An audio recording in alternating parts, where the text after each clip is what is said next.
Hello, everyone. My name is TrupsLP.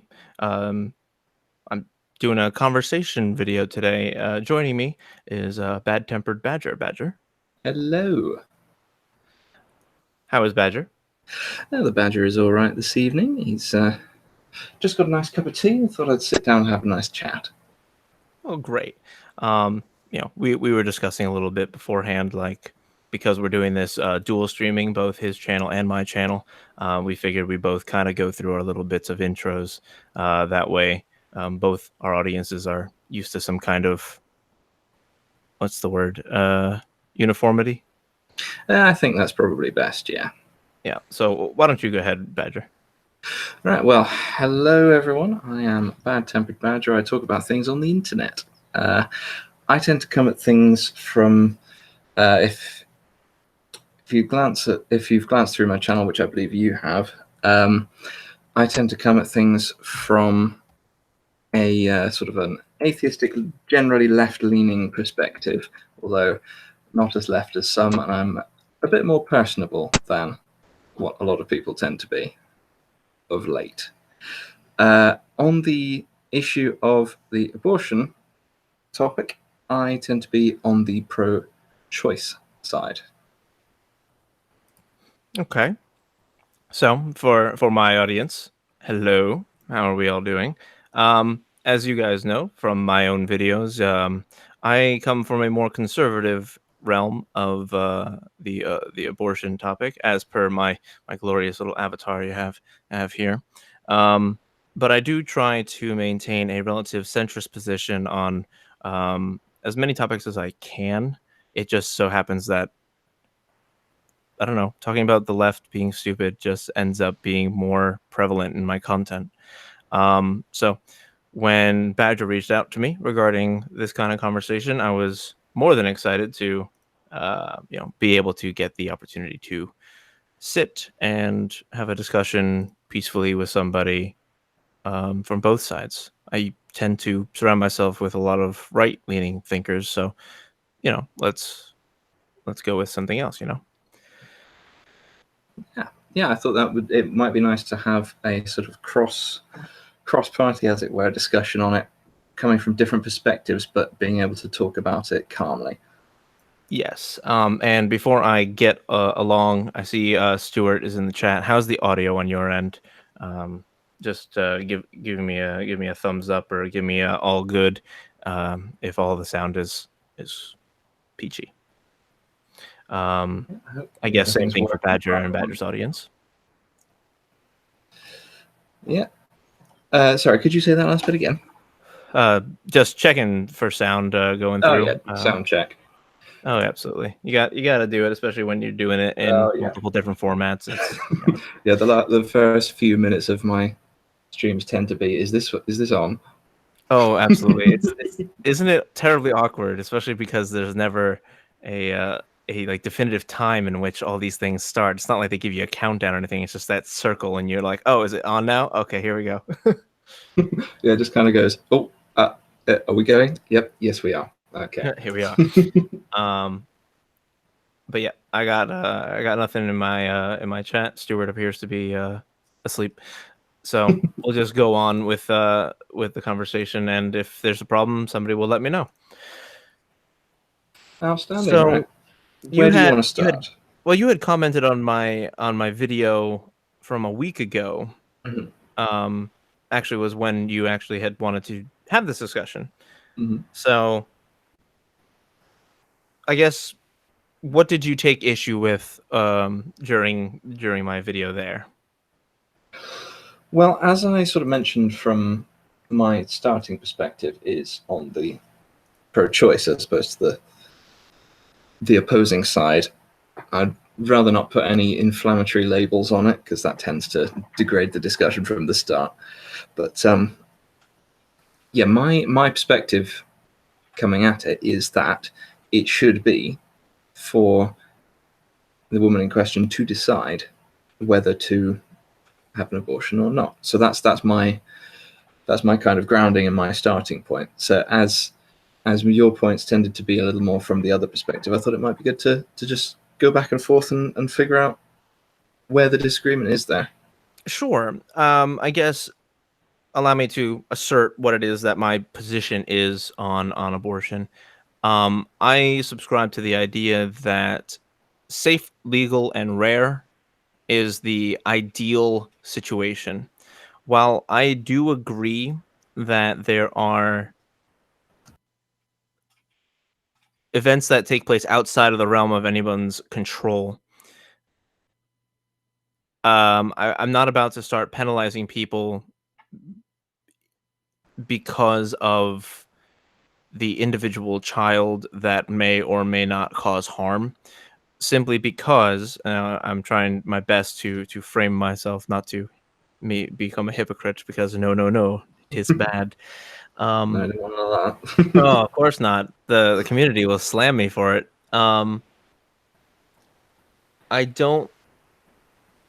don't like the idea of abortion personally as a uh, I don't know if it's a personal moral or a personal ethical standpoint. Um, but I recognize that there are opportunities or situations where a woman would need to go through that. I guess is is the most clear way I can describe it. Yeah, I think I get where you're coming from there. I tend to be a little bit more. My view on it is a bit more permissive, if you Yeah. sort of catch my drift. My view tends to be it should be allowable for essentially any reason up until a certain stage. Okay. So you don't agree, and I have looked at Hmm. some of your videos on the topic. I know you don't agree with third trimester abortions, Well, I'm a bit. barring medical and Let rape me and let me incest. put it this way: I'm a little bit more shaky on the third trimester because coming at it from a kind of moral perspective and my understanding of a scientific perspective, at that point, the fetus in question could potentially be able to perceive pain. Yes. And at that point, it could become an ethical consideration. Mm. I mean, it's an So ethical consideration from every angle, at every stage, but that's the point at which I find potential issue with it.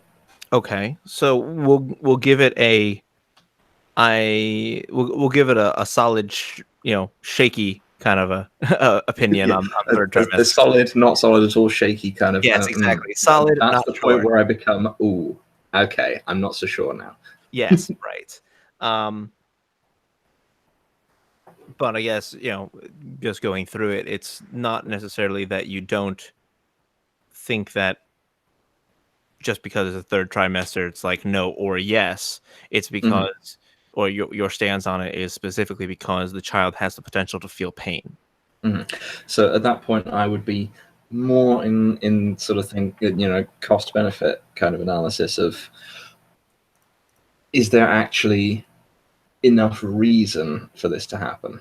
But Mm, before that, the choice is enough for me. right. I think that I'm kind of thrown off by that wording, the cost benefit analysis. I'm like, I don't really go with that when it comes to children. Like Yeah, I I can get see where your you're coming from. point. So how would you look at it in sort of in regard to how would you So what so for what me it criteria would you is consider it? so for me I have actually watched a whole lot of content on this and done a lot of research on it. And about what I feel is regarding the 10-week mark, which is just about where the fetus begins to develop brainwaves Mm-hmm. in a measurable capacity. The reason I harp on 10 weeks specifically is because with brainwave activity, this is how we decide whether a living person is or is not able to be resuscitated. Mm-hmm. So one can live when their heart stops beating in cardiac arrest. That's what CPR is for. But when you are pronounced brain dead, you are almost always going to die, Mm-hmm. or you are almost always dead. There Yeah. are very, very few circumstances, countable within the hundreds, I believe, that has ever changed that. Now, that's about where I draw the line. Now, of course, 10 weeks is only about 2.5 months. Mm-hmm. So that puts me at the tail end of the first trimester. Mm-hmm. After that, it's a very hard selling point for me because now we are taking the criteria that we would ordinarily reserve for living people and not even applying it to a potential person. Mm-hmm. Which I find unacceptable in my own personal opinions. Yeah, I can see where how you would get to that conclusion. Mm. I also want to welcome Sean, Brian, and Keith in the chat. Nice of you guys all to join me, and thank you for putting in your 2 cents. Keith, on my end, says I'm definitely pro-choice, but I don't agree with third trimester unless it's for a medical reason. But I do think Mhm. there are a lot of women that abuse abortion and basically use it as a form of birth control. What are your opinions on that? Um, uh, what would you mean by abuse abortion? So, in my country, I'm not quite sure how it is in the UK, but for example, um, we would have about double, I believe, or a third the amount of African Americans having been born in the Mhm. United States in the last, I think it is in the last 2 years or so. Mhm. It could actually be closer to 50%. I don't have the stat in front of me. Um, but they were actually all aborted. Arguably, if one were to claim abortion is murder, then that would be the single greatest killer of African Americans in the United States, hands down. Mhm. So this comes as a segue. When I say abuse abortion, it is usually low income or very high income, not really much the middle class, but they use it as a method of convenience Mhm. as opposed to a necessity. When you say a method of convenience, would that include? Well, would you mean by that, for example, rather than spending money on things before intercourse takes place, trying to get an abortion funded as sort of a later form of contraception that costs less? Would that be what we're talking about? Um, it- as Sean puts it into a good point, it's Mm-hmm. referenced habitual, repeated abortions by a narrow range of persons. Okay, yeah, I see what you're getting at. I wouldn't personally consider that abusing the abortion system. I feel like I should ask though. Is it? I'm not sure exactly how things work in your country. Is it the case that abortion is usually funded by the state? Um, so Planned Parenthood is actually a federally funded program. It Mm-hmm. receives taxpayer money. Um, Yes, so yes, I know it receives taxpayer money, but I don't know exactly how that is implemented. Would there be a charge for someone to use the services, or would it be yes, funded? there's also additional things. So I guess you could say it would be subsidized. Okay, so cheaper than if someone was paying for it entirely privately. Potentially Okay, without I insurance. So yes. I wouldn't personally look on that as abusing it because it's from the perspective of someone who looks at it as a choice. It's a choice. Hmm. It's not abusing it. That's what it's there for. It's there to, oh dear, I've become pregnant. I don't want to give birth to a child. This is what the system's for. Okay. But do you not find, well, okay. So I guess there's a difference between abusing the system Hmm. that exists and using it for immoral reasons. So, in order to differentiate, do you find it immoral for a person to repeatedly get an abortion because, eh, it's a method? Not personally, no. Well, let me put it this way. I wouldn't personally find several abortions any more immoral than a single one. Okay. Uh, if it was sort of very late term and ethically questionable in that way, then yes, that would stack in my head. But especially if there was some outside component, like someone getting some kind of perverse enjoyment out of it. But generally speaking, no, I wouldn't see it as immoral. I might see it as questionable in the case of costing more money for more money. Bleh, can't speak now. I All might right. see it as questionable in the case of costing more money to the taxpayer rather than planning ahead and using contraception. On that side, I could see it as being questionable, but not in the sense of using the system as intended. So, looking, I did a little bit of digging so that I would be able to inform the conversation correctly and accurately. Yep. On Planned Parenthood Action.org, their basically their political advocacy group, um, Medicaid reimbursements, our health, our socialized health care, essentially. Um, Yeah. that is where Planned Parenthood federal funding comes from. It is from Medicaid reimbursements for preventative care. And then some of it also is Title X, which is part of a family planning legislation that happened sometime in the 70s. Okay. Well, coming from sort of a UK perspective, it's generally done through the NHS. Yeah. So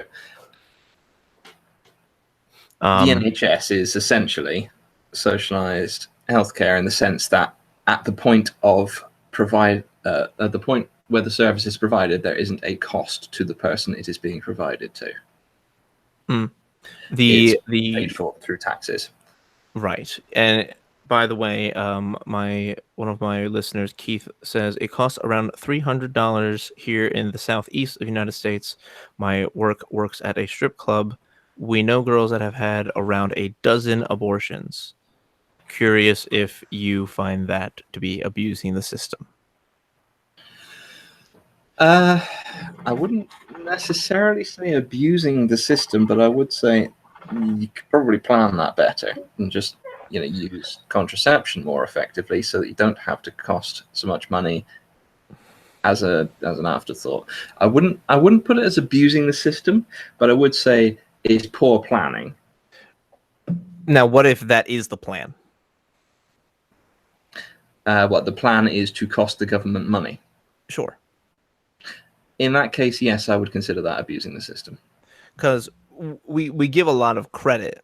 We try to give the benefit of the doubt as much as possible to the individuals who use these programs because Mm-hmm. there is such controversy around them, and there are certain things that I will have to call you on here. That if we are to say that this is supposed to be a preventative healthcare method, Mm-hmm. preventative would mean along the same lines as a vaccine kind of a thing. I would argue that a more preventative healthcare system would be vasectomies or getting one's tubes tied. Now, I know that that is a permanent solution and that people may not want to do that, but I don't think that abortion would have to classify as a preventative healthcare solution. Well, I'm not entirely with you on the definition of a preventative healthcare solution there. Okay. Um, is that its official designation in where you So are? let me pull it up because it's best that we all Hmm. stay on the same thing here. Yeah, Okay, I'll so write preventative that. care is the care you receive to prevent illnesses or diseases. Um, so it's for disease prevention. Hmm. Um, this is affected by environmental factors, genetic predisposition, disease agents, and lifestyle choices. Okay. So, yeah, I'm not entirely sure I would put it in the preventative category because it's something that's already happened. It Yeah, is it I is would preventing definitely. further complications later, but it is something that's already happened. Right. And that is one of the things that people would argue is not a fair usage of then the Medicaid system, our preventative healthcare system, um, because Medicaid reimbursements going into Planned Parenthood would be that preventative maintenance, preventative healthcare reimbursements would be going to not preventative healthcare, but rather reactionary healthcare. Okay, I see where you're coming from there. Um, But in terms of what is going on here, um, it is hard to say for me that I would be able to just give it to the individuals who are constantly going back for abortions. Now, of course, this is a very, very small subset of the people who get abortions. There are legitimate reasons that people would get abortions, but assuming that we're talking only about the individuals who will go for repeated treatment. Mm. I think that that is not only immoral, but it is unethical. It is irresponsible. And at its worst, kind of sadistic. Yeah, I can see why you would approach it in that way. And if the case can be shown that that person is doing it specifically for the purposes of some kind of sadistic enjoyment or for the purposes of deliberately costing the taxpayer more money than is necessary, out of some sense of I'm not sure exactly what word to put on that. Just I suppose it would be some feeling of having control over other people by Mhm. costing them money. In that case, yes, I would see an ethical and moral consideration there. Now, this is kind of the crux of my point of view. Would you consider it immoral or unethical because it is ending a potential life? No, no, I wouldn't see it as moral. There, I wouldn't see it as immoral or unethical for that reason. Okay, can you explain? Well, coming at things from an atheistic perspective, I don't see life itself as being inherently good. Oh, okay. Can you keep going on that? Yeah, I'm just trying to formulate my thoughts. Sure. Um, Now, I don't mean life is inherently bad by any stretch of the imagination. What I mean is that life can be both good and it can be bad. It can be both pleasurable and painful. And for example, something that I'm quite passionate about is the right to decide not to live anymore. Okay. Because I've been witness to people who haven't been afforded that right.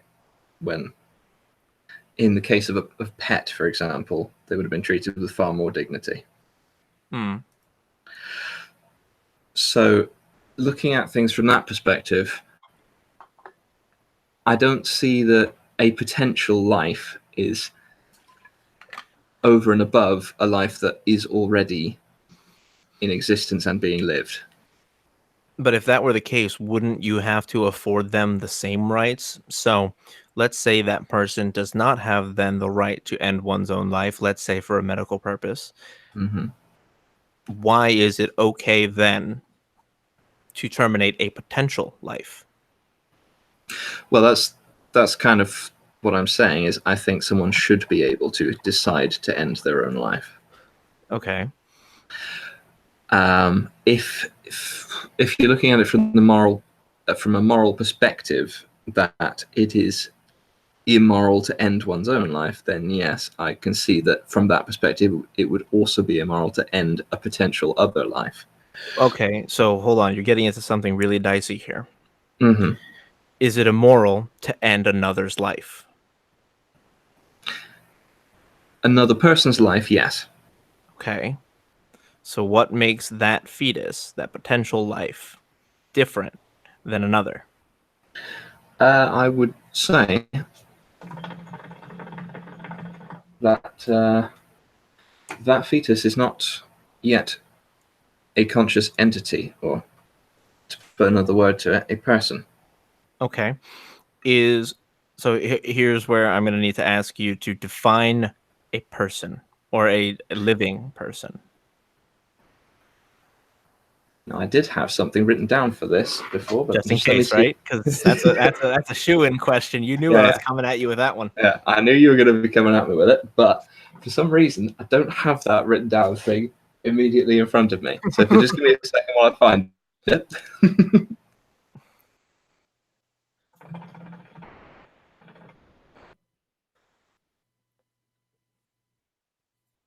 Can you just ask me the question again, how you phrased it? Sure. I'm going to need you to define a person, or more specifically, a living person. A living person. Well, just looking at a dictionary definition here, a human being regarded as an individual is the top one. Now, Okay.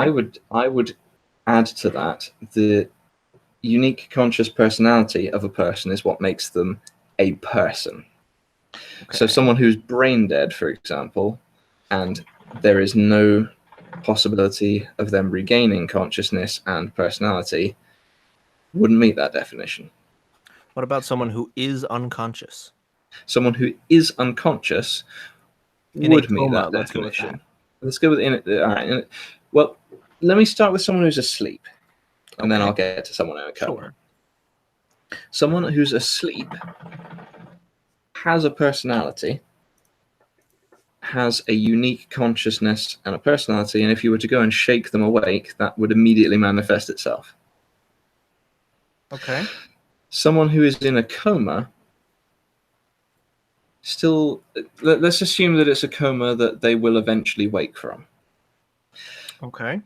That person still has that unique personality and consciousness, but it is currently dormant. Mm-hmm. Now I'm gonna catch you on that one. Mm-hmm. If left unmolested, would that fetus not develop its own personality? Most likely, yes. Okay. In So almost all cases, I would agree, yes. so if we are going to then take from a person who is comatose and will come out of it, the next question would then be, what about someone who is comatose who does not appear to be coming out of it anytime soon? But they still have all the same brain waves, they still have all the same functions, just they are unconscious. We don't know why. Probably a head injury, as most commonly case. Mm-hmm. That's a much more difficult question. And as not a medical professional, it's one I'm not really qualified to answer, but I'll give you my very basic understanding. That person still contains their unique consciousness and personality. And in the same case as someone who is in a coma but will wake, and it is known that they will wake, that personality is dormant. However, in the case of someone who is in a coma, has been in a coma for a very long time, and you can't tell if there's any chance of them waking from it, that becomes a much more difficult question as But to is whether they would actually meet that definition. but And is that a I don't person? have an answer for that question. But do you have it as, is the person in a coma a person? That's Now, when we're defining a coma, you're saying that the person has all the same brain waves and Mm-hmm. that would Oh yeah. if they were to wake, Well, if they be didn't have their brainwaves, they would be personality. dead. Yeah, yeah. So they have all the things in there that if they were to wake from the coma would be their personality and consciousness, but they're not currently active, and there's no evidence that they are likely to become active again. Sure. Yes. I'd say yes, they're a person, but their personality and consciousness is dormant. Okay. So for now I'm going to go bring it back. So a fetus that has brainwaves ordinarily, if left unmolested, it would grow and it would eventually become a born baby. Mm-hmm. What is then the difference between levels of consciousness? The difference to me would be that person. Sorry, I'm talking about the one in the coma again. The difference to me would be that fetus does not have the personality yet. Okay. So then your differentiation between a fetus and a person is a personality? A personality and consciousness, yeah. Okay.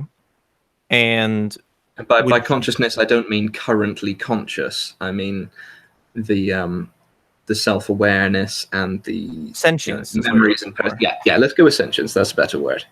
Okay. So if sentience is then another thing added to it, Mm-hmm. then a baby in the womb begins to touch its own hands, begin to touch its own face, begins to be able to hear the sounds of the mother's voice and react to these things. Mm-hmm. Even very early on in about the middle of the second trimester. Mm-hmm. Would you say that is not sentient? I would say that is currently not sentient. It's beginning to gain the properties that start to make a being sentient. So they would have actually more going for them than the person in the coma. Not entirely. They'd have No. different things going for them than the person in the coma. Well, one is showing progression and development. The other Mm-hmm. one appears to be stagnant. Well, the one in the coma is already an established person, so they have. Well, let's put a word on it. They have history. Okay, so history is then it? Because the It's reason I'm pulling out all these syntactical things against you is mm-hmm. because there are a lot of people who will argue that a fetus is not a person because X. Well, no, it's not because X. It's really because Y. Well, it's not really because Y. It's actually because Z, and Mm-hmm. they keep going with that. And the reason I'm calling you on every time you change the word is Mm-hmm. because I do not, well, obviously I don't agree, but Well, yeah, I do not I that's do why we're not having find this that to conversation. be intellectually honest, and I don't think you're doing it on purpose. I think that's just how the conversation goes, and as you try to formulate your ideas, that's what comes out. But Well, I that's wanna partly call why I you on wanted it to to. keep you honest. Yeah, that's partly why I wanted to have this conversation after looking through your channel with you rather than with some of the other people I've seen arguing for the other side of That's this, fair. because I thought we'd be able to actually get somewhere productive. Fair enough. I appreciate So that. now what I'm getting at is I'm not changing the position that I have as we go on, unless, of course, you convince me otherwise, in which case I will change my position. But what I'm trying to do is the things that I'm saying are not, at least as I perceive them, contrary to what I've said previously. They are in addition to what I've said previously. Unless, of course, you can point out to me, well, that contradicts that, in which case, oh, yeah, so it does. Thank you for the subscription, Rory Hubert. I don't actually know if you're actually in the live stream or you just sub to my channel, but No, thanks. he's talking in my live stream chat, actually. Ah, I'm going to bring up a question that he's put in there to you ah. Yeah, why don't in a you little go ahead while. and bring that in then? The question is, does Trups believe in the death penalty? I do believe in the death penalty, and I believe in the death penalty only for those who, in my opinion, have forsaken their humanity.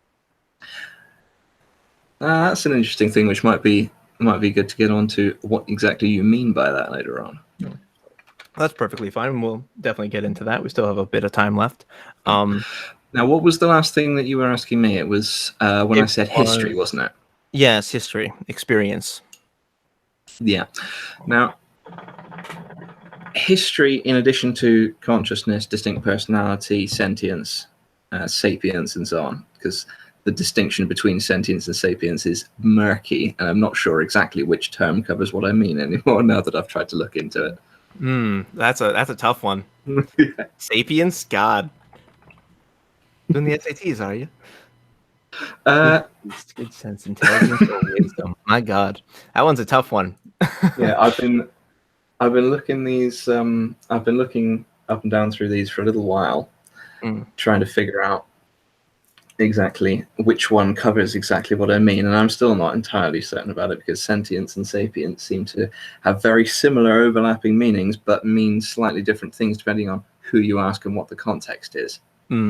That's true. But what I'm trying to put together here is that there's a whole host of factors that go in to make a person that should be protected from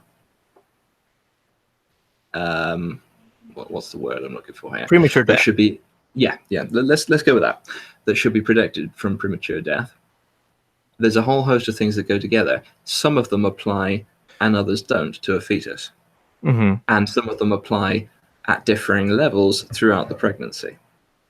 That's very true. I will concede that to you. That definitely the different levels of awareness, of sentience, of personality, of all these things are definitely different in all aspects of the pregnancy. However, and this is where I'm going to try and catch you on this. When you say that all these people have the personality, they have the experience, they have all these things already established.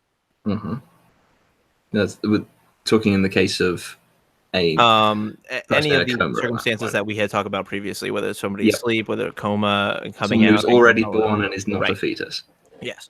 Yeah. Would you then say that because one has lived, they are inherently more worth than a fetus? It depends how you that depends how you define worth. Worth protecting. Worth protecting.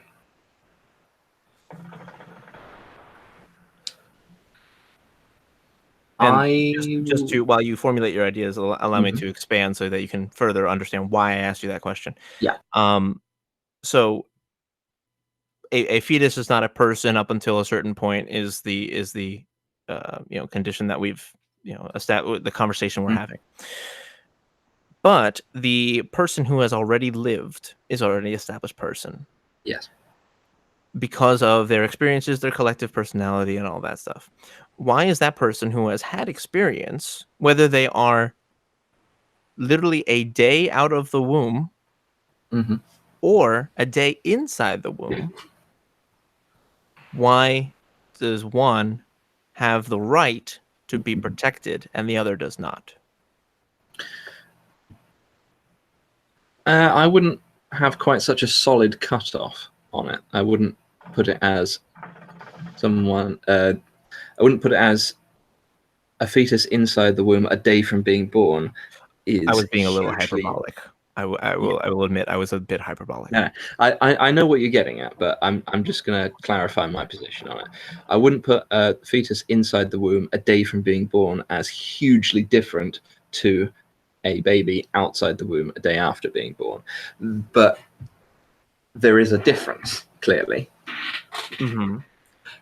But at that hugely late stage, I wouldn't put the difference as being very large. Okay. Now, I kind of look at it as a sliding scale as such. Right. And a slippery slope, if you will. You could look at it that way.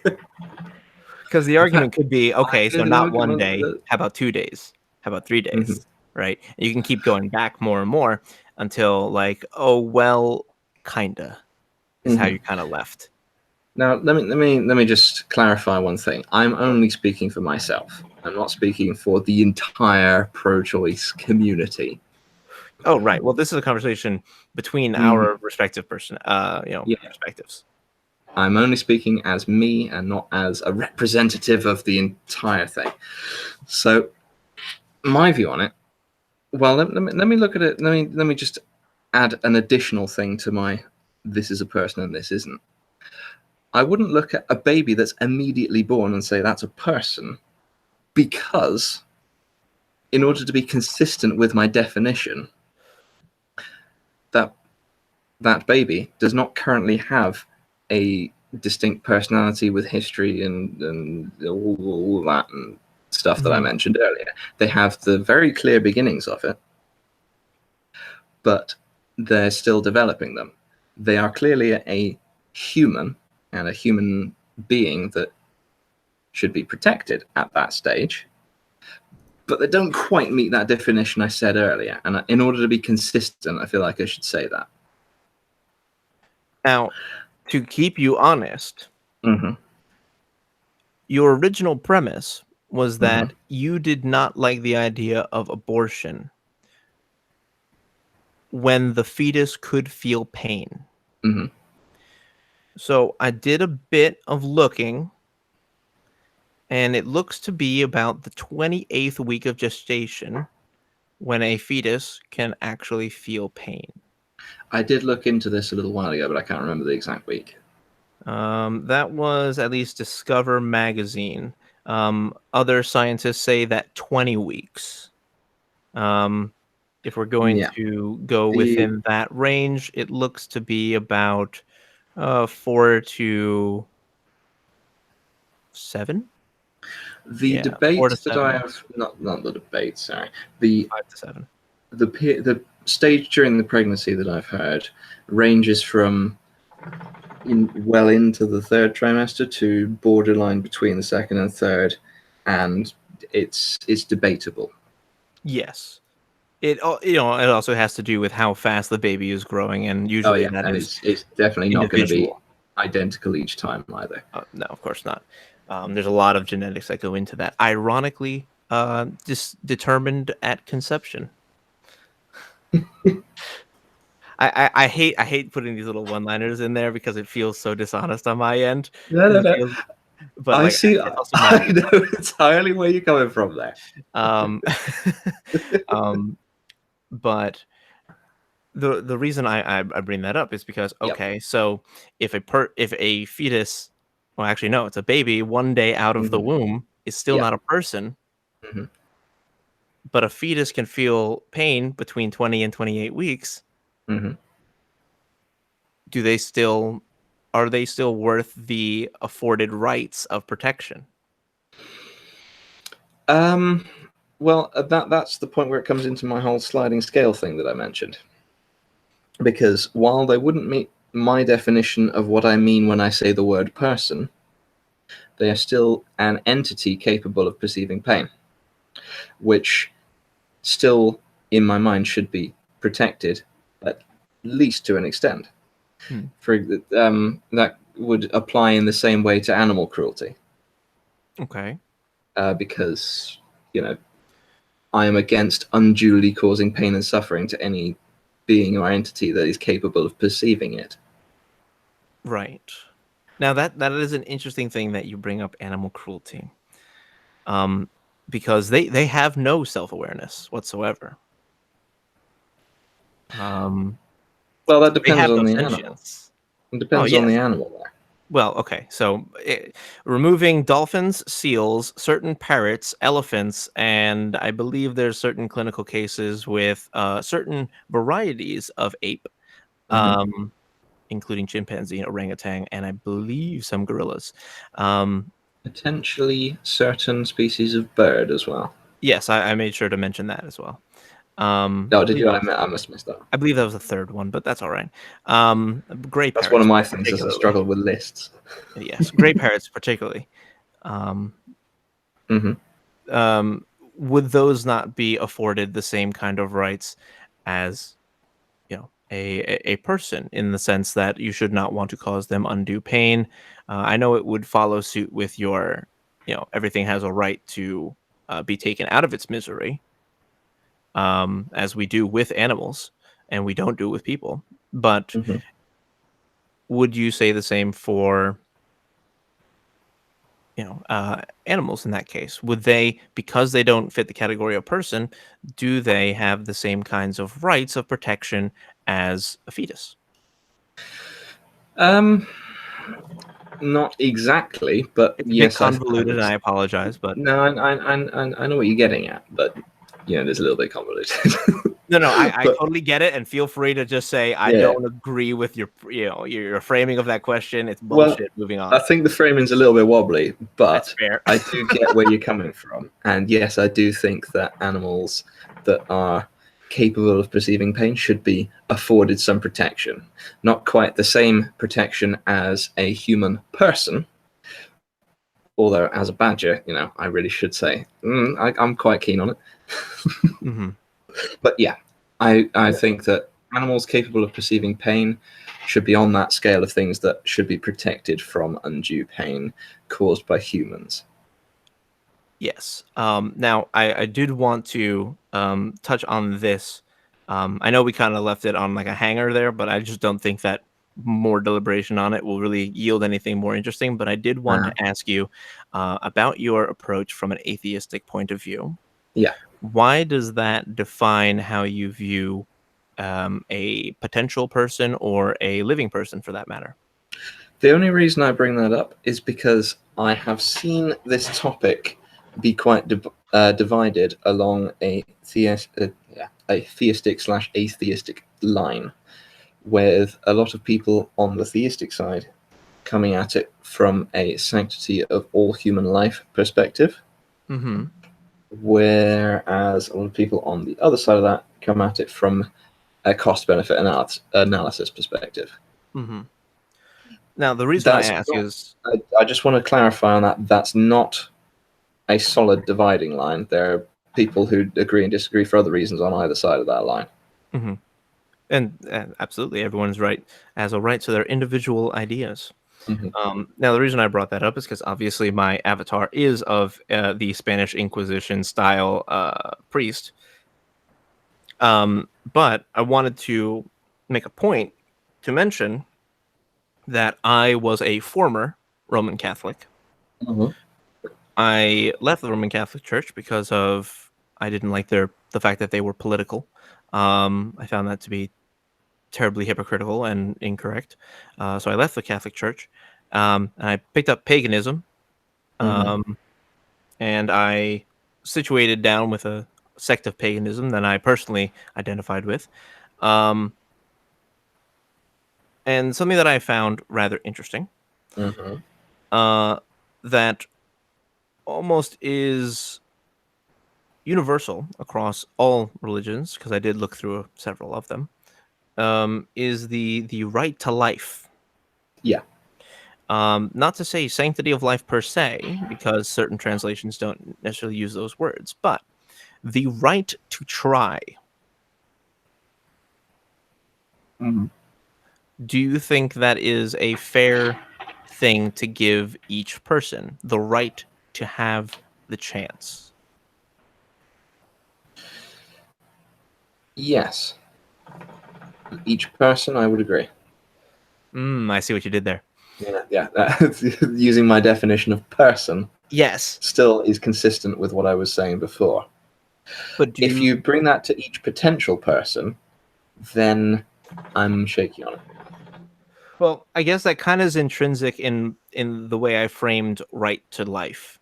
So if something left unmolested, let's say, a tree in the forest, if left alone, will grow eventually. Uh-huh. Well, if left by its natural devices, a fetus in the womb will grow to be a person.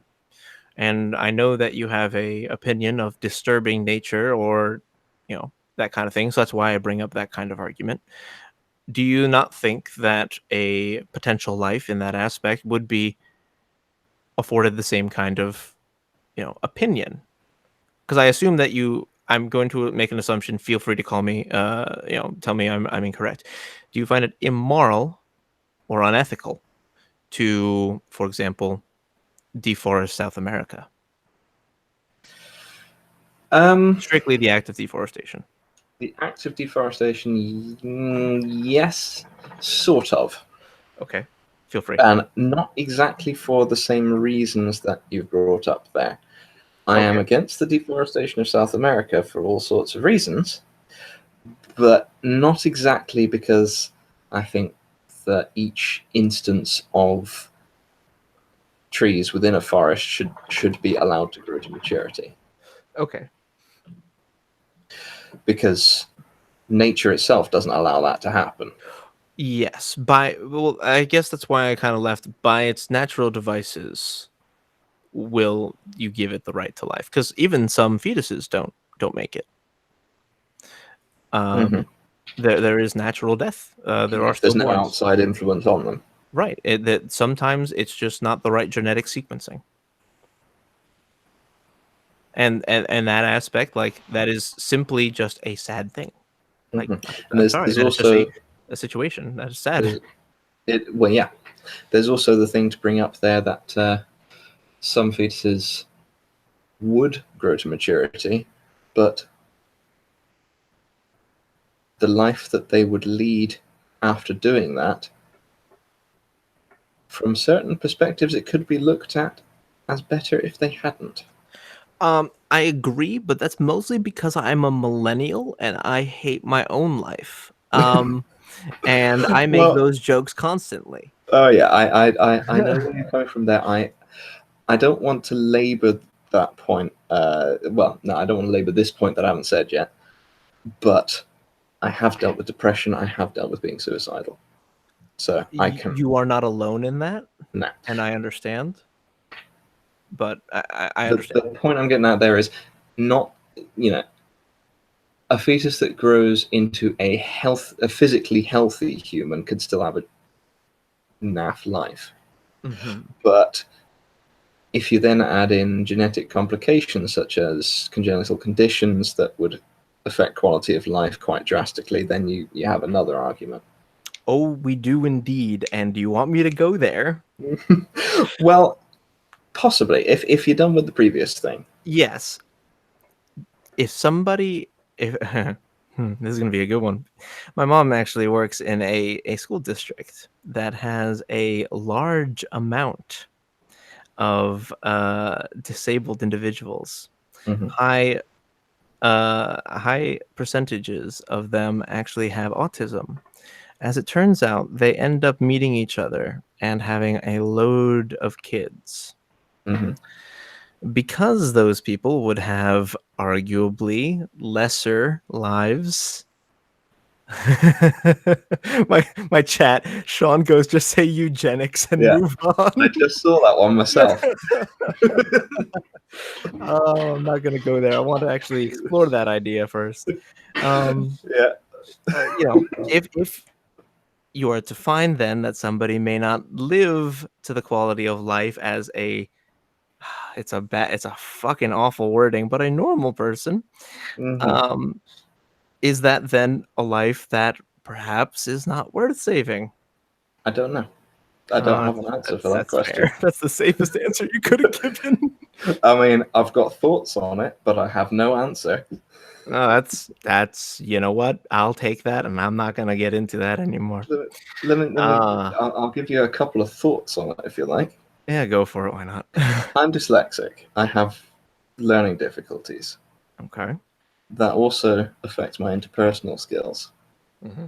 which has negatively affected my life experience in quite a few ways. Hmm. It's also given me some positives, Right. which allows me to approach things from a completely different perspective to a lot of people. And that's the same for someone with, for example, autism. Hmm. There are cases where it's really bad and the person just can't interact with the world as it is. But there's also cases where the person struggles to interact with the world as it is, but has amazing different perspectives on it. Mm. That's very true. And that's the same with people with other disabilities. Hmm. For example, somebody born with no legs, who then becomes an absolutely amazing athlete in, for example, the Paralympics. You could argue that going from the eugenics angle, that person wouldn't have existed, and that would have robbed the world of something quite amazing. So So basically, I'm going a very long-winded way of saying there's positives and negatives, and I don't have an answer. now I'm gonna use your words against you. Oh, go on.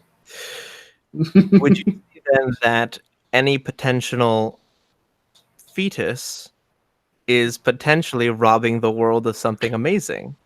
Potentially, yes. Is that worth, the cost, I guess, the cost benefit analysis? Um, unless that potential person becomes a person and then lives their life, there's no way to know. So you would have to let them live the life then, yeah? In order to find an answer to that question, yes, but that Right.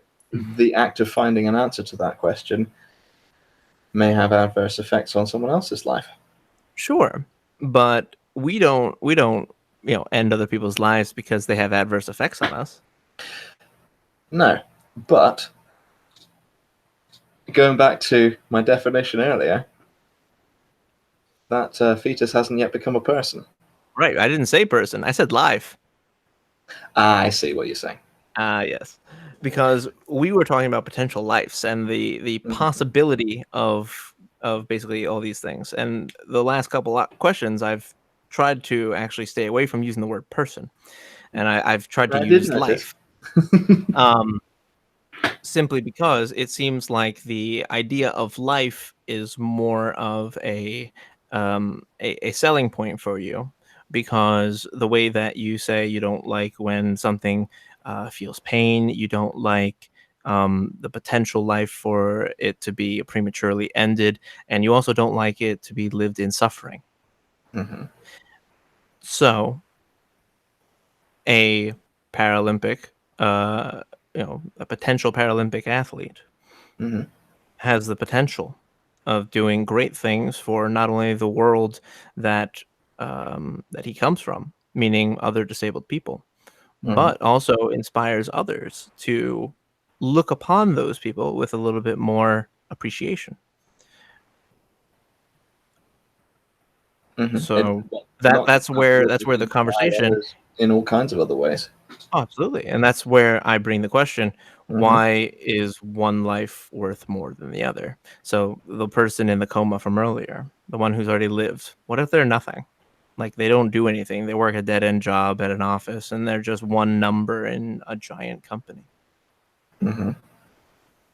What is to say that their life couldn't be different than, the potential aborted fetus uh of some lady in the southeast.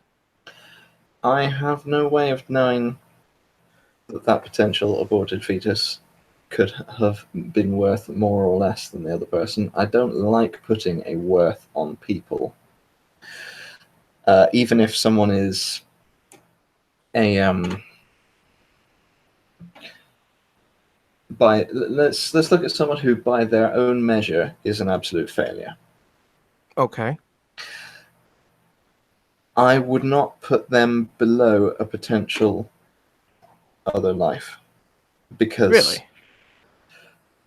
that's to go with the person thing. They are a person. They have a life, even if by their own standards it's not that great.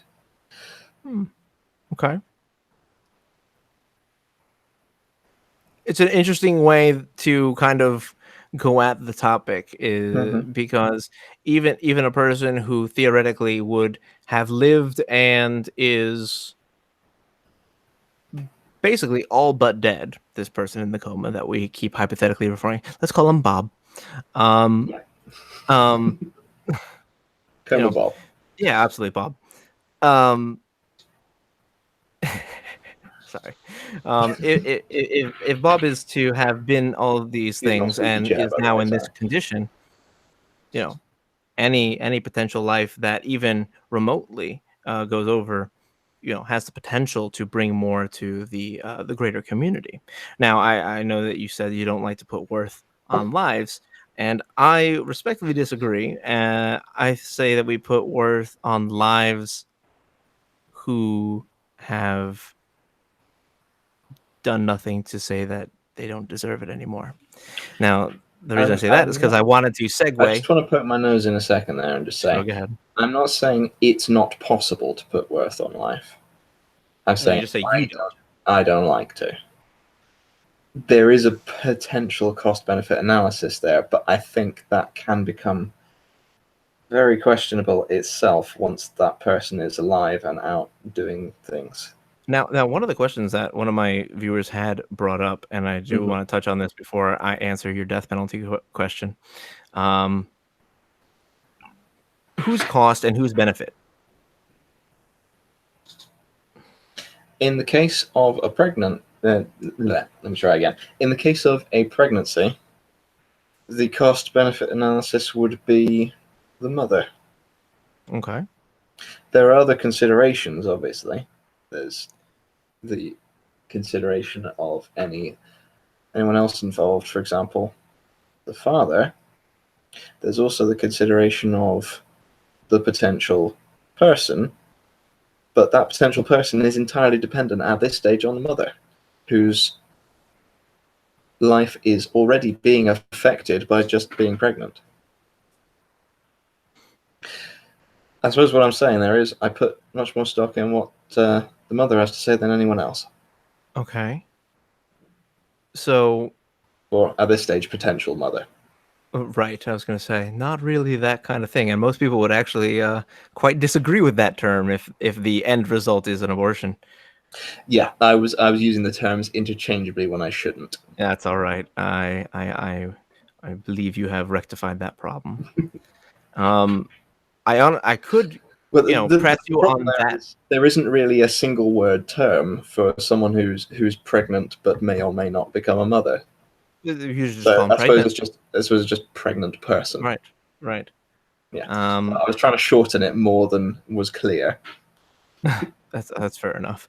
Now, um, I do want to go touch on the death penalty thing because I have been grilling you a whole lot, and Hmm. I feel it's only fair for you to then get me back on my points. Yeah, let's go that way then. Oh, one question that just needs clarification by someone in my chat who arrived slightly after the start, Sure. which is where's it gone? There it is. Pure Extension asks, when is abortion okay with Trups? Um, And I'm going to extend that to for what reason? so I will go with before brainwaves are able to be detected. Hmm.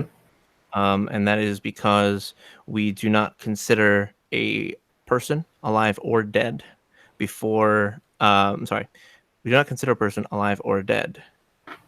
We don't consider a person alive if we find brainwaves. We do consider them dead if we don't.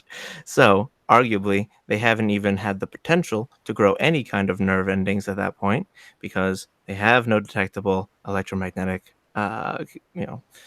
measurable brainwaves coming from them. So, anything before that point, I would be disappointed, but I wouldn't call you immoral. All right. Let's move on to the death penalty thing quickly. Okay, that's Oh, fair. I just want to say thank you, Landon Wibe, for the subscription there. Just popped in. Oh. I have no idea how to pronounce it, so I apologize for butchering it. Good guy, Landon. So, yeah, where do you stand on the death penalty situation? Okay, so to rehash what I had said before, I think that the death penalty is okay Hmm. if the person has forsaken their humanity. Yeah, that was the terminology you used. So, what do you mean by forsaken their humanity? So there are certain crimes in this world that I find utterly impermissible and something that you are never allowed to be forgiven for. Hmm. There are two that I can think of off the top of my head, and that would be pedophilia Yeah. and mass murder. All right. I mean, the blatant disregard for human life murder kind of thing. So at that point, the what was the terminology you used? Uh, Forsaking humanity, was that Forsaking it? your humanity, yeah. Yeah, forsaking humanity you would define as being someone who has such a lack of regard for human life and such lack of compassion for other humans that they have forsaken their humanity, as you put it, and therefore no longer deserve to remain living. Yep. Okay. And to move on from that, Hmm. it's a conscious decision.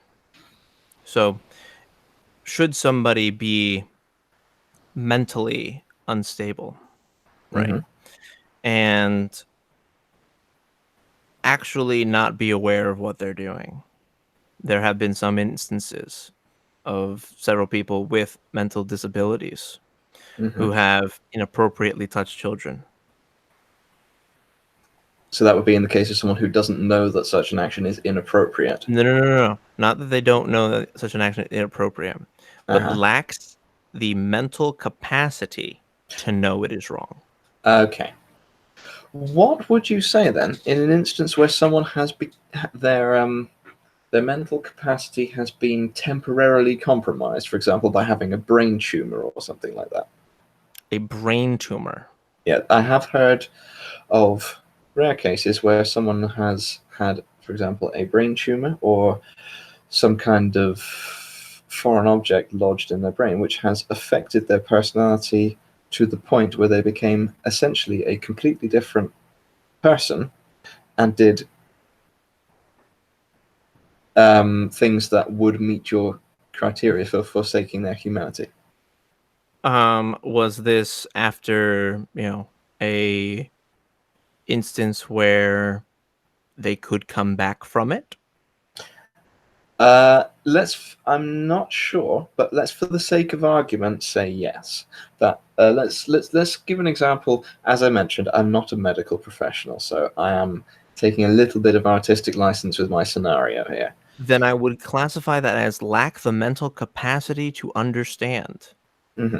Let's Because if it say, is not their own, you know, healthy decision yeah. to make that decision, if it is a brain tumor, if it is Let's mental disease, let's say, for the sake of argument, that the person in question has a brain tumor, which is currently, well, at the time when they did the heinous acts, undiagnosed. The tumor develops over time, affects their personality and mental state. They commit some heinous act. Let's use mass murder as an example because I really don't want to get into the other one. mhm, Um, they commit this heinous act. It is later discovered that they did it because they had this brain tumor. The brain tumor is removed, and they go back to entirely their old self. they would need to be explicitly watched. I mean, because that action was still obviously committed, so there would have to be some kind of, sentencing for that. And usually, if we're going to say that a person is mm, suddenly understood to be with a severe mental handicap, or sorry, a severe medical handicap, meaning a tumor, then usually that would be found out in a physical that is given when they enter prison.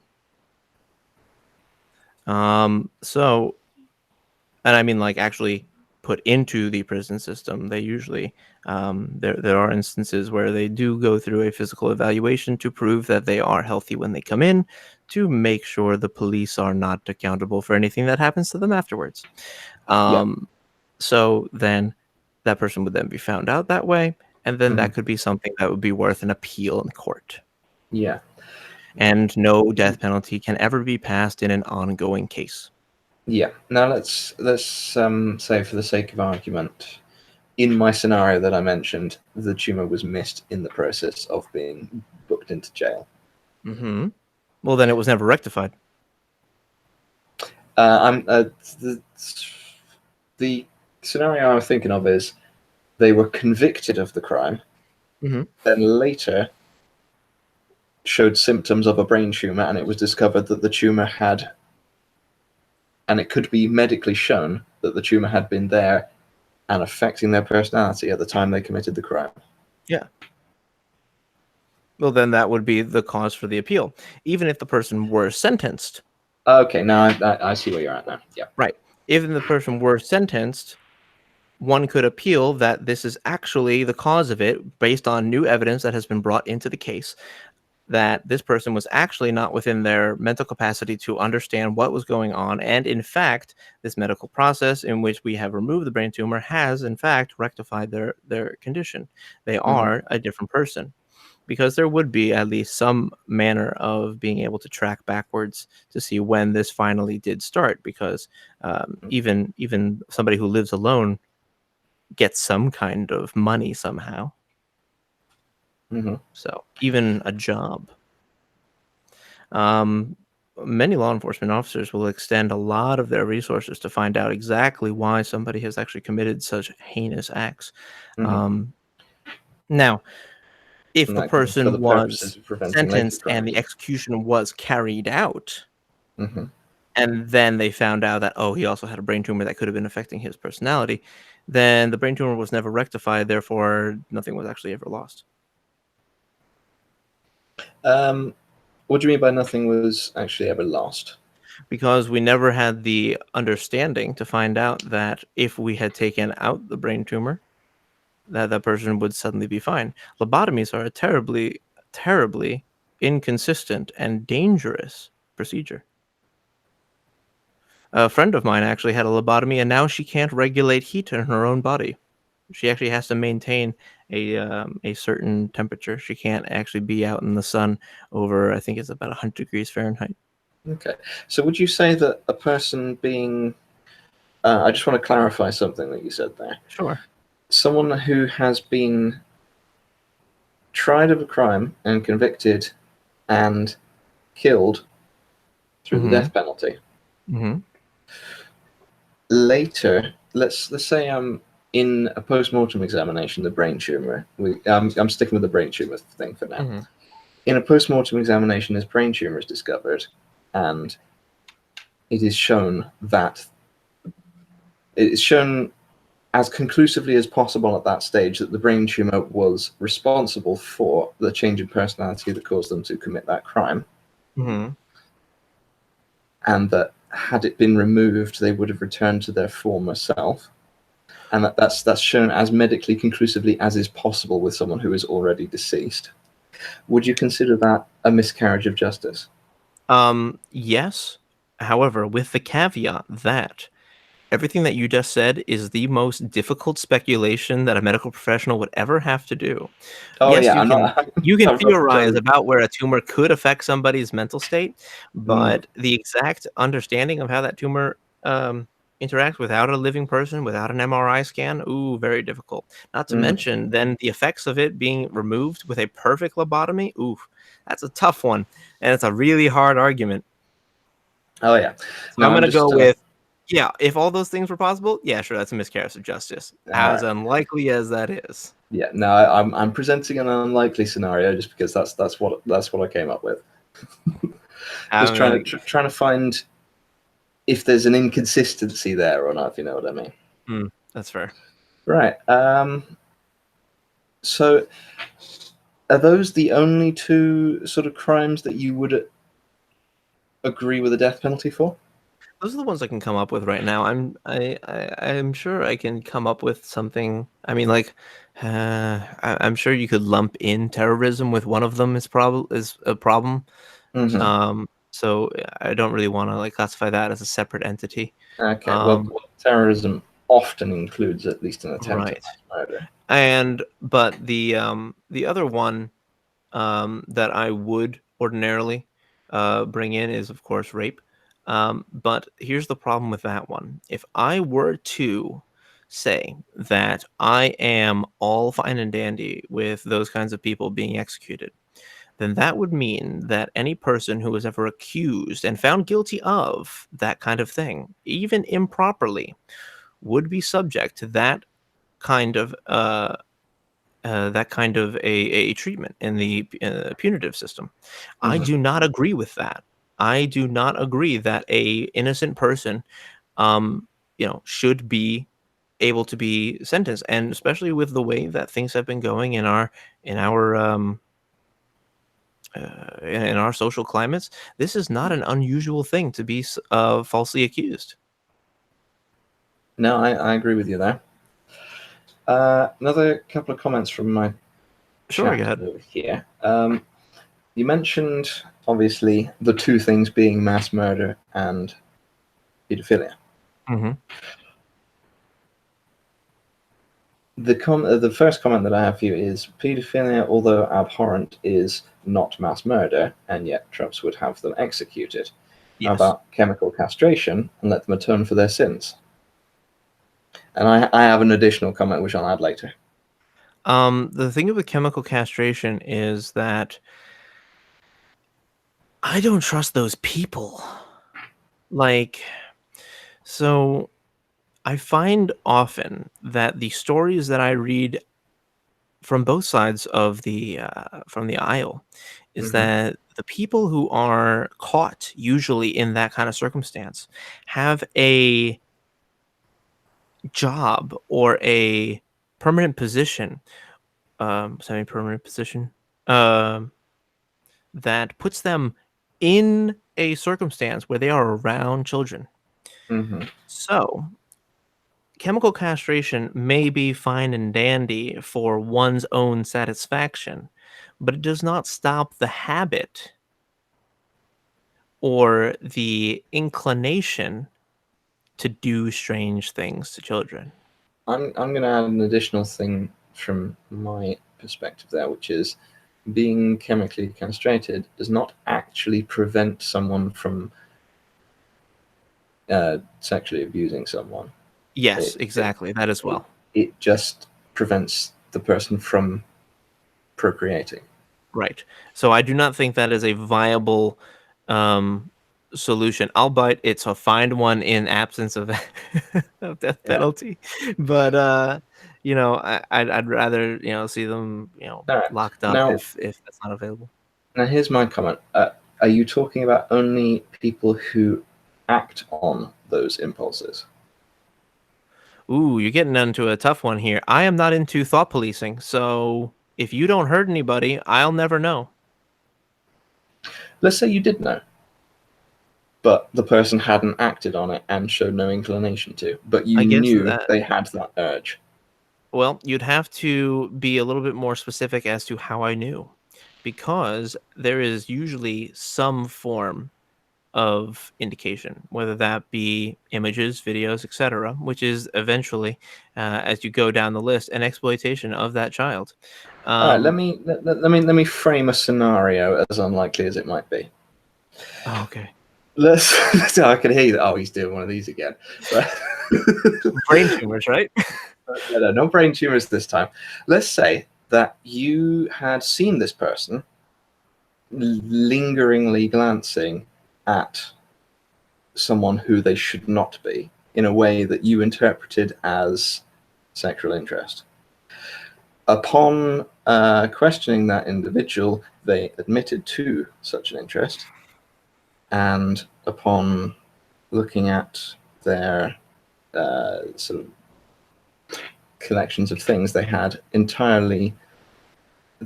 material which, pornographic material of that nature, but entirely drawn images and not of an actual child. I do not believe that drawn images of a child is constitutes CP. What do you mean by CP? The images therein of a child in a compromising position. Ah, oh, I see what you mean. Yeah, no, Yeah. I get the abbreviation now.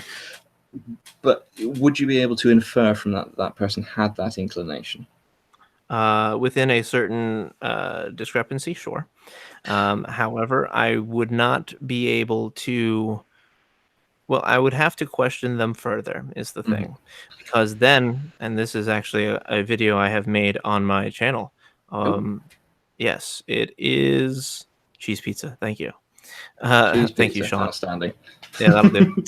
Um, that is yeah, a video that I had discussed when the UN had tried to pass their resolution regarding all images, videos, etc., basically ruining a lot of the anime industry. Hmm. Um, well, my comment was there is a certain amount of attraction to a petite frame Hmm. that is irrelevant of the age of the person. So, Hmm. for example, if you like people with petite frames, the person could be 26, and I have a clip, or actually no, it's a picture of a porn star who is 26 years old, who Uh-huh. very well looks 17, Okay. but that's not the point. They're not. All right. Let me let me just clarify my scenario a little bit further. Yeah, please do. All those things I said previously are the case. You question this person further, you discuss with them further, and you find that they do, as certain as you can be from discussion and looking at supporting evidence, they do have that specific inclination and attraction, Mhm. but have no intention of acting on it and do everything they can to not put themselves in situations where they would be tempted to act on it. Then I disagree with you as a person, but I won't kill you. All right. I mean, for me, it's just like, okay, there's only so much I can actually, if I pretending I'm judge, jury, and executioner here, as per my my outfit. Um, there's only so much that I can actually police. If there is no crime committed, I cannot Mhm. police it. I am not about to police somebody's own thoughts. The only actually action I could police there is the possession of illicit materials.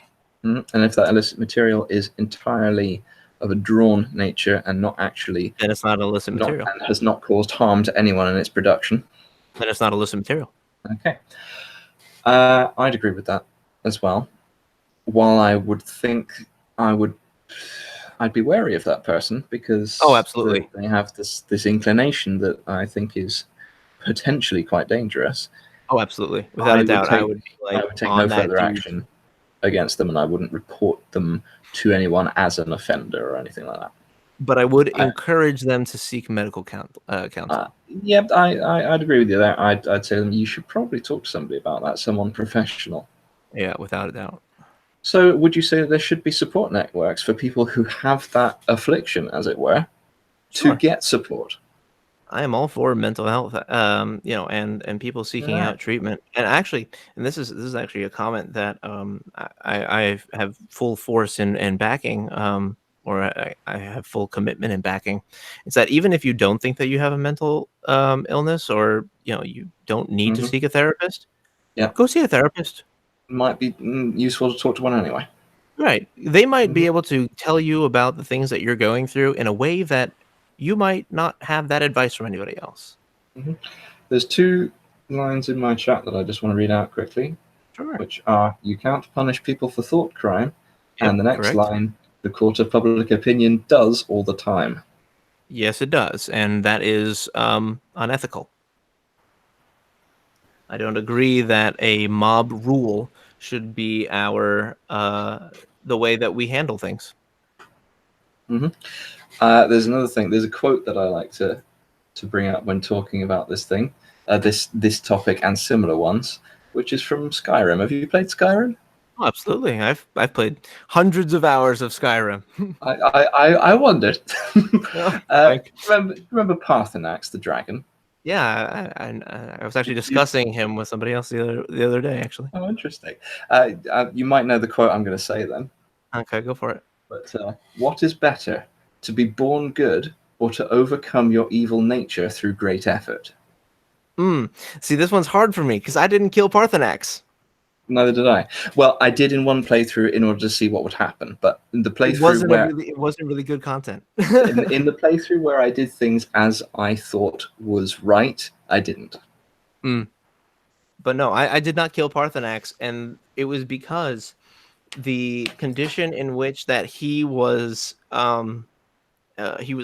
fighting alongside Alduin was simply because he wasn't that person anymore.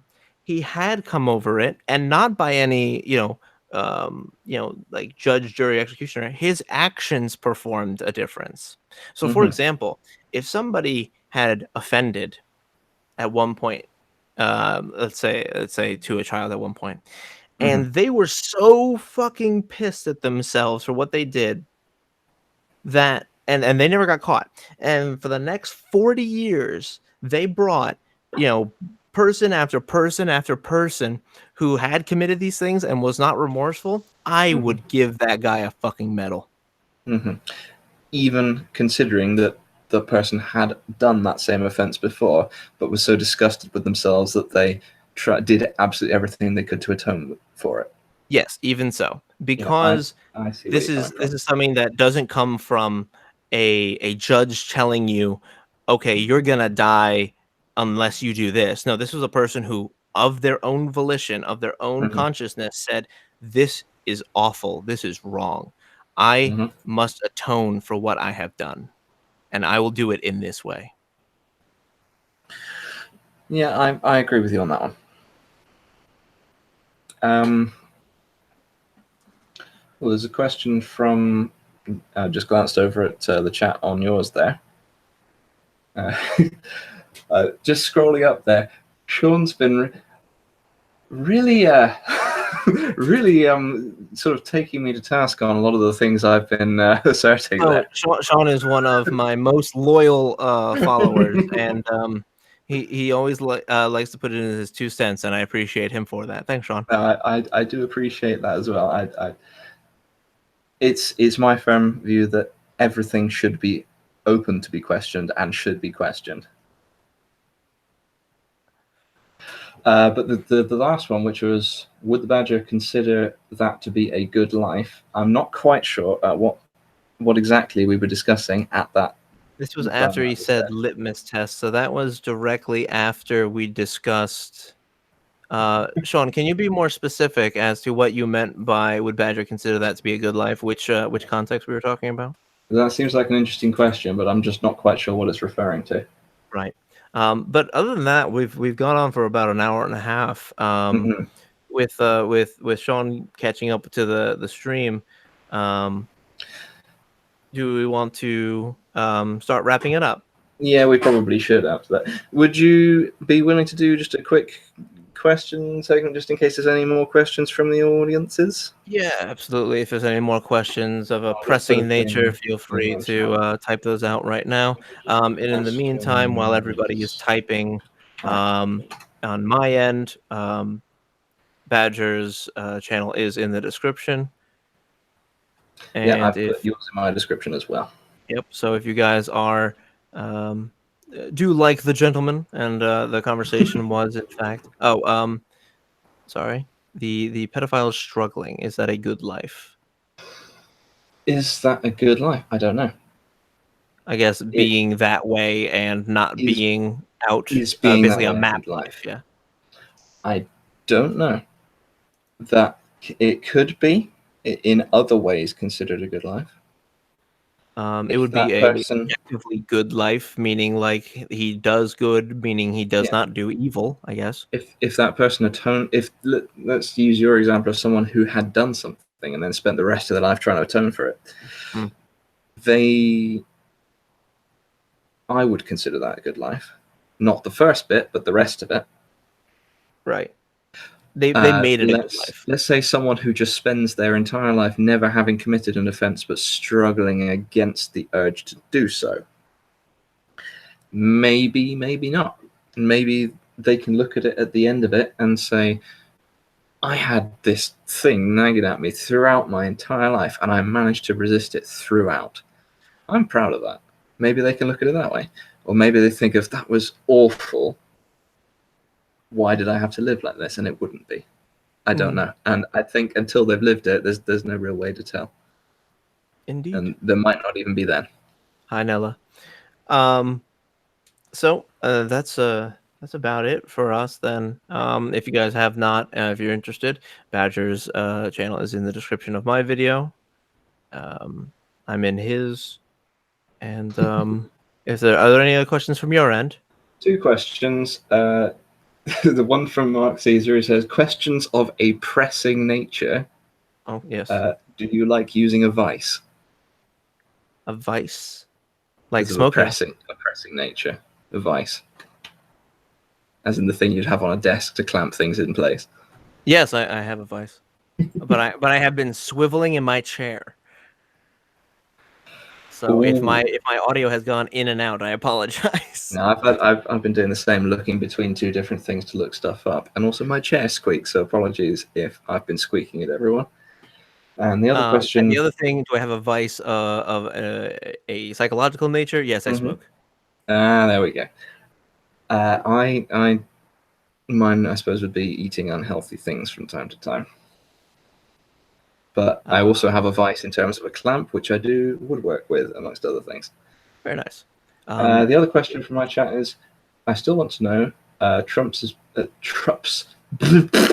I'm mixing the letters up. I still want to know Trump's preferred method of execution. That this was asked earlier and I missed it, so apologies for that. Hanging, because you can reuse the rope. Ooh, well, that is certainly cost effective. Would you want the person to be unconscious at the time? I mean, yeah, I'm not into that like. Well, okay, so you have a bit of a sadist in me. So to the people who do the bad thing and like definitely do the bad thing, yeah, I want them conscious. All right, yeah, I want them to struggle. I want them to suffer. I'm gonna be completely honest. I don't like those punished for their crime. Sean goes lol recycling. I should mention I'm a big proponent of recycling, being a bit of an environmentalist and all that. So yeah, I can appreciate that. Awesome. we didn't come to an agreement on abortion, but we came to an agreement on the best recycling method for killing people. Well, I think coming to an agreement may have been a bit of a big ask there, but oh no, I think we have a better a understanding of where each other are coming from on it, and I don't think our perspectives are quite as far removed as we initially thought. No, not at all. Actually, I think a couple words here and there difference, but I think for the most part we agree that if there's pain, there's usually a bad time. All right. Any more questions? Nope, I'm good on this end. See any more? Oh, hang on. Saving money isn't the goal in an execution, is it? But no, not at first. But if you can do it more cost effectively, that's better. Would you say? We pay a lot of money in this country for executions. Lethal injection costs a lot. That's true. I should mention I'm in almost all cases against the death penalty personally, because I think it's a very irrevocable punishment that, if it's applied erroneously, can't be rectified. Yes, I save it for the cream of the crop, if you will. All right, I think that about covers what we came here to cover. Would you agree? Absolutely. I think it was quite productive. Well, right. I'd like to thank everybody who came out to see both streams, and I would, especially like to thank Badger for making my Monday a little bit more enjoyable. Yeah. Thanks very much for coming, everyone, and thank you for agreeing to have a chat with me. Yeah, absolutely. Excuse my stammering. Apparently, I've forgotten how to speak coherently now. That's all right. But thank you all for coming, and I'm going to end the stream. Excellent. Right. Thanks for watching, everyone.